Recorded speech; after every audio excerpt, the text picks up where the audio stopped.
ஆண்டவரும் இரட்சகருமாகிய இயேசு கிறிஸ்துவின் நாமத்தினாலே ட்ரூத் ஃபார் வேர்ல்ட் சேனல் மூலமாக மறுபடியுமாய் சந்திப்பதிலே மகிழ்ச்சி அடைகிறேன். கிறிஸ்துவுக்குள் பிரியமானவர்களே, எபிரேயர் 9ஆம் அதிகாரம் 22வது வசனத்தை நாம் தியானிக்க போகிறோம். இந்த வசனத்திலே விதமாய் சொல்லப்படுகிறது, இரத்தம் சிந்துதல் இல்லாமல் பாவ மன்னிப்பு கிடையாது என்று சொல்லி.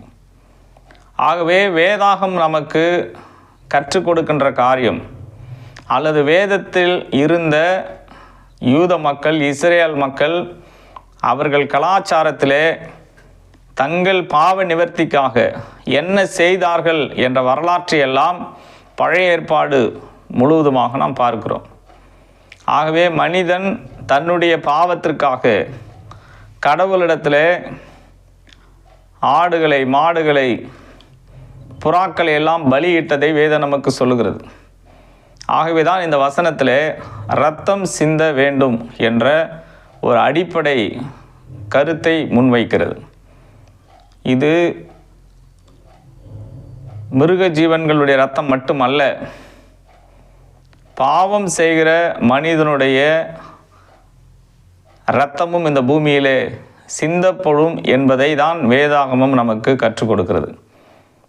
பாவம் செய்கிற ஆத்மா சாகும் என்று நாம் வாசிக்கிறோம். அதாவது ஒரு மனிதன் தன்னுடைய பாவ நிவர்த்தி அடையாமல் இந்த பூமியில் வாழ்ந்தால் அவனுடைய ஆத்மா சாகும்.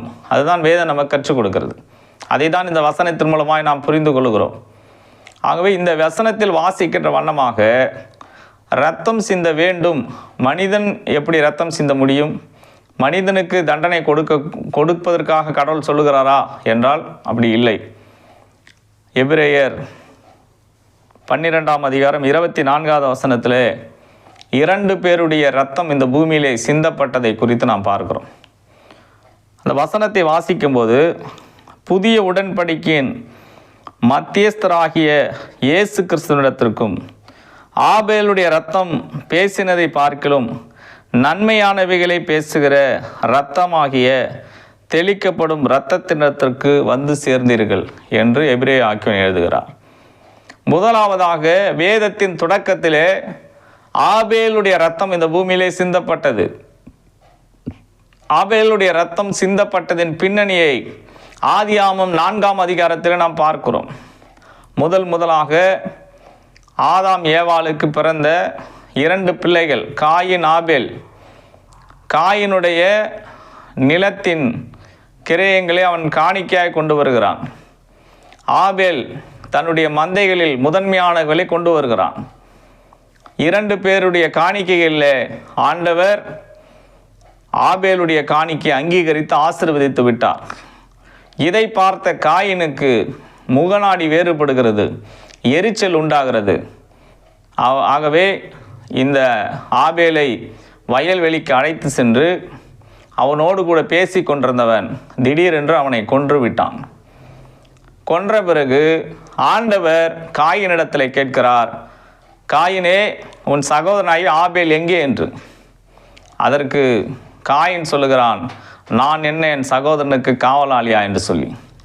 அப்பொழுதுதான் ஆண்டவராகிய தேவன் இந்த வார்த்தையை சொல்லுகிறார், என்னவென்றால், உன் சகோதரனுடைய இரத்தம் பூமியிலிருந்து என்னை நோக்கி கூப்பிடுகிறது என்று சொல்லுகிறார். கிறிஸ்துவுக்குள் பிரியமானவர்களே, ஆபேலுடைய இரத்தம் கடவுளிடத்தில் என்னதான் பேசியது என்று நாம் இதில் பார்க்கும்போது, காயின் ஒரு குற்றவாளி, காயின் என்னை கொன்று விட்டான், காயின் என்னை ஏமாற்றி பேசி அழைத்து வந்து வயல்வெளியிலே என்னுடைய ஜீவனை எடுத்து விட்டான், என்னை கத்தியால் குத்தி விட்டான், அவன் ஒரு கொலைகாரன் என்பதை தான் ஆபேலுடைய இரத்தம் இந்த பூமியிலிருந்து கடவுளிடத்தில் பேசியது. 2வது எபிரேயன் ஆக்கியோன் அதே வசனத்தில் ஆபேலுடைய இரத்தம் பேசியதை பார்க்கலாம் நன்மையானவையை பேசின இரத்தம் இயேசுவின் இரத்தம் என்று குறிப்பிடுகிறார். இந்த பூமியிலே ஆண்டவராகிய இயேசு கிறிஸ்து கல்வாரி சிலுவையிலே 6 மணி நேரம் தொங்கினார். அவர் சரீரம் முழுவதுமாக இரத்தமயமாய் காணப்பட்டது. தலையிலே முள்முடி சூட்டப்பட்டிருந்தது. கைகள், கால்களிலே ஆணிகள் அடிக்கப்பட்டது. அவருடைய முதுகலிலே 40க்கு குறையாத சாட்டை அடிகள். சாட்டை சாதாரணமானது அல்ல, கொக்கி நிறைந்த சாட்டைகளினாலே இயேசு கிறிஸ்துடைய முதுகு நிலம் உழுந்த ஏர் உழுத நிலத்தை போல காணப்பட்டதாய் சொல்லப்படுகிறது. ஆகவே கடைசி சொட்டு ரத்தம் வரை இந்த பூமியிலே இயேசு கிறிஸ்துடைய ரத்தம் சிந்தப்பட்டதாய் சொல்லப்படுகிறது. கிறிஸ்துவுக்குள் பிரியமானவர்களே, பாவம் செய்யாத அவர் நம்முடைய பாவத்திற்காக கல்வாரி சிலுவையிலே அவர் தன்னுடைய ஜீவனை கொடுத்தார். இந்த ரத்தம் என்ன செய்கிறது என்று சொன்னால், 1 யோவான் 2ஆம் அதிகாரம் 1வது வசனத்திலே வாசிக்கும் போது வசனத்திலே இவ்விதமாய் சொல்லப்படுகிறது, ஆண்டவராகிய இயேசு கிறிஸ்துனுடைய ரத்தம் நீதிபரராயிருக்கிற இயேசு கிறிஸ்து நமக்காய் பிதாவினிடத்திலே பரிந்து பேசுகிறார் என்று இந்த வசனத்திலே வாசிக்கிறோம். இது என்ன செய்கிறது என்று சொன்னால், இயேசு கிறிஸ்துனுடைய ரத்தம் இந்த பூமியில் யாரெல்லாம் அவரை நம்புகிறார்களோ, யாரெல்லாம் அவரை ஏற்றுக்கொள்கிறார்களோ அவர்களை நீதிமான் என்று கடவுளிடத்திலே பரிந்து பேசி கொண்டிருக்கிறது. இந்த உலகத்திலே ஆபேலின் ரத்தம் மனிதனை குற்றவாளி என்று சொன்னது, இயேசுவின் ரத்தம் மனிதனை நீதிமான் என்று சொல்லுகிறது. ஆபேலை போல இன்றைக்கு நாம் அநேக நேரங்களிலே நாம் குற்றவாளிகளாக மற்றவர்களை தீர்க்கிறோம். ஆனால் இயேசுவினுடைய ரத்தம் என்ன சொல்லுகிறது என்று சொன்னால், இந்த உலகத்திலே நம்மை பற்றிய பல குற்றங்கள் அல்லது பல அவதூறுகள் இந்த பூமியிலே சொல்லப்படலாம். என்றைக்கு நாம் இயேசுவை சொந்த இரட்சகராக ஏற்றுக்கொள்கிறோமோ அன்றைக்கு நம்முடைய பாவங்களில் ஆண்டவர் விடுதலை கொடுக்கிறார் என்று வேதம் சொல்லுகிறது. 1 யோவான் 1ஆம் அதிகாரத்திலே 7லிருந்து 9 வரை வாசிக்கும்போது, இயேசு கிறிஸ்துவின் ரத்தம் சகல பாவங்களை நீக்கி நம்மை சுத்திகரிக்கிறது என்று வேதத்திலே வாசிக்கிறோம். யோவான் 1ஆம் அதிகாரத்திலே யோவான் குறிப்பிடும்போது, அவருடைய நாமத்தின் மேல் யாரெல்லாம் விசுவாசமாக இருக்கிறார்களோ அத்தனை பேரும் அவருடைய பிள்ளைகளாகும்படி ஆண்டவர் அவர்களுக்கு அதிகாரம் கொடுத்து விட்டார் என்று வேதத்திலே வாசிக்கிறோம். ஆகவே யாரெல்லாம் இயேசுவை விசுவாசிக்கிறார்களோ அவர்களை ஆண்டவராகிய இயேசு கிறிஸ்து ரத்தம் நீதிமான் என்று அங்கீகரிக்கிறது. ஆண்டவராகிய பிதாவினிடத்திலே அவர்களுக்காக இயேசு கிறிஸ்து பரிந்து பேசி கொண்டிருக்கிறார் என்று இந்த வேதத்திலே வாசிக்கிறோம். ஆகவே இந்த லெந்து காலங்களிலே ஆண்டவராகிய இயேசு கிறிஸ்துவினுடைய ரத்தம் நம்மை தகுதிப்படுத்தியிருக்கிறது. நமக்கு அவருடைய பிள்ளைகள் என்ற ஒரு அந்தஸ்தை கொடுத்திருக்கிறது. இந்த உலகத்திலே மனிதன் நம்மை ஏற்றுக்கொள்ளாமல் நிராகரிக்கக்கூடியவனாக காணப்படலாம். ஆனால் இயேசு நம்மை அங்கீகரிக்கிற தேவனாகவும் நம்மை ஏற்றுக்கொள்ளுகிற தேவனாகவும் இருக்கிறார். ஆகவே இன்றைக்கு ஆண்டுடைய கரத்தில் நம்மை ஒப்புக் கொடுக்க வேண்டும். சார்லஸ் ஃபின்னி என்ற ஒரு மிகப்பெரிய ஒரு தேவ மனிதன், சுவிசேஷகர், அவர் ஒரு முறை சாலை ஓரத்தில் சுவிசேஷம் அறிவித்து கொண்டிருந்த போது ஒரு கொடுமையான ஒரு கொலைகாரன் உட்கார்ந்திருந்தான். அவன் சார்லஸ் ஃபின்னி அவர்களை சட்டையை பிடித்து தன்னுடைய வாகனத்தில் ஏற்றிக்கொண்டு ஒரு பாழடைந்த இடத்திற்கு கொண்டு போகிறான். அந்த இடத்திலே கொண்டு போன போது முதல் அறையை திறக்கிறான். அந்த அறை முழுவதுமாக நகைகளும் பணங்களும் இருக்கிறது. சார்லஸ் ஃபின்னி கேட்டார், இது என்ன என்று கேட்டார். அதற்கு அவன் சொன்னான், நான் கொள்ளையடித்த பணங்களும் நான் கொள்ளையடித்த நகைகளும் என்று சொன்னான்.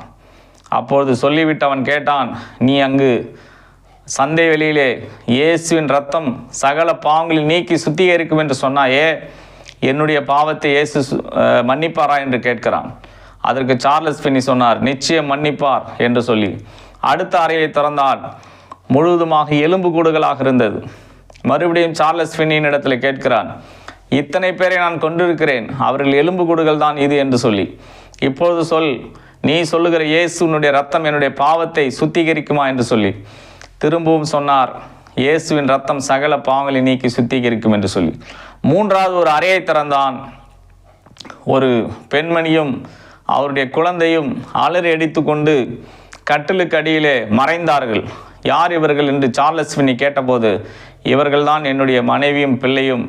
நான் எப்பொழுதெல்லாம் குடித்து விட்டு இங்கே வருகிறேனோ அவர்களை துன்பப்படுத்துவேன், அடிப்பேன், சித்திரவதை செய்வேன். இப்போது சொல், உன் இயேசுவின் ரத்தம் என்னை மன்னிக்குமா என்று சொல்லி திரும்பவும் சொன்னாராம், இயேசு கிறிஸ்துவின் ரத்தம் சகல பாவங்களை நீக்கி நம்மை சுத்திகரிக்கும் என்று சொல்லி. அப்போது அவன் மனம் திரும்பி தன்னை ஒப்பு கொடுத்து இயேசு கிறிஸ்துவினிடத்தில் பாவ மன்னிப்பை பெற்று இயேசுக்காக ஊழியம் செய்ய ஆரம்பித்தான். வேதம் அதுதான் சொல்லுகிறது. நம்முடைய பாவம் சிவேர் என்று இருந்தாலும் வெண்பஞ்சியை போல ஆண்டவர் வெண்மையாக்குவார். நம்முடைய பாவம் எவ்வளவு கொடூரமாக இருந்தாலும் இயேசுவின் ரத்தம் இந்த பூமியிலே நம்மை நீதிமானாக்கும்படியாய் சிந்தப்பட்டது என்று சொல்லி எபிரேயன் ஆக்கியோன் நமக்கு வெளிப்படுத்துகிறார். ஆகவே இன்றைக்கும் ஆண்டவருடைய சமூகத்தில் நம்மை ஒப்பு கொடுத்து, ஆண்டவரே என்னுடைய பாவங்கள் குறைகளை மன்னியும் என்று சொல்லி ஆண்டவரிடத்தில் அர்ப்பணிக்கும் போது நம்மையும் நீதிமானாக்க அவர் உண்மையுள்ள தேவனாக இருக்கிறார். கண்களை மூடி நாம் ஜெபிப்போம். எங்களை கிருபையாக நேசிக்கிற நல்ல ஆண்டவரே, உமது கரத்தில் எங்களை நாங்கள் ஒப்பு கொடுக்கிறோம். எங்கள் பாவங்களை மன்னித்து, எங்கள் அக்கிரமங்களை மன்னித்து, எங்களை சுத்திகரித்து உடைய பிள்ளைகளாக நீர் மாற்றினதற்காக நன்றி. தொடர்ந்து ஆண்டவரே, நாங்கள் ஒவ்வொரு நாளும் எங்கள் பாவங்களை அறிக்கை செய்து நீதிமான் என்ற அந்தஸ்தில் நிலைத்திருக்க தேவன் கிருபை பாராட்டும். தொடர்ந்து வழி நடத்தும். மீட்பெருமுள்ள ஜெபங்களும் ஜீவனுள்ள நல்ல பிதாவே, ஆமென்.